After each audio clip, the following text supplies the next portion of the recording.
If you like doing pot collages or you like stacking or planting pots together, here's some good tips. Okay, it's a good idea to always get pots of different heights and different sizes. It's also a good idea to make sure that they don't get super wide at the top and super narrow at the bottom. You want kind of as even, or if one kind of bubbles out or gets wider at the bottom like this one, that's better than getting narrow at the bottom. Anyway, so those are just for the health of the plants and the long-term benefit of the roots. Now, as for the aesthetics of grouping pots together, you could go with a bunch of different hues of the same color, but if you go with the exact same color, sometimes it's really important and it helps to not get two of the exact same pots because it kind of makes it a little bit harder for the group to flow because we need to separate each pot from the other pots so it has its individual characteristics that stand out. That's probably the best I'm going to be able to get with this setup. Another good tip is always work with an odd number of pots. An odd number of pots is always going to work out better than an even, unless you're doing a formal layout.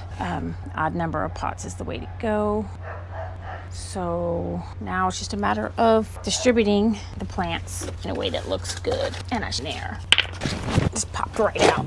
Okay, that was kind of luck. I need to shape it up a little.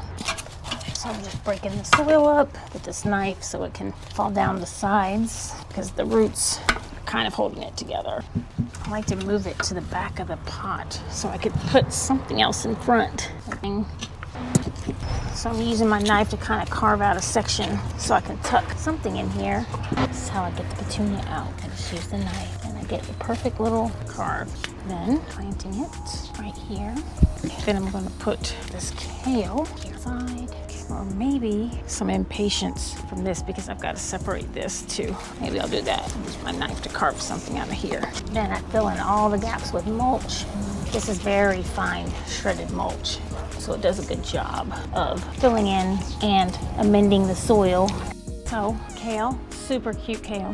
I love getting them this side. So when you get a plant like this, remove all the unhappy leaves first, or any that are disproportionate.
Okay, so this topiary is a little misshapen. It's time for its pruning, and I'm gonna start by removing some of the very lowest branches because it's getting taller and we need to kind of go with the flow. There's one extra really bushy stem in there. Getting those out, and I want it to be more of a ball instead of an egg.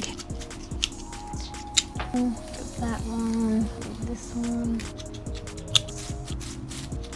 My pruners need to be sharpened.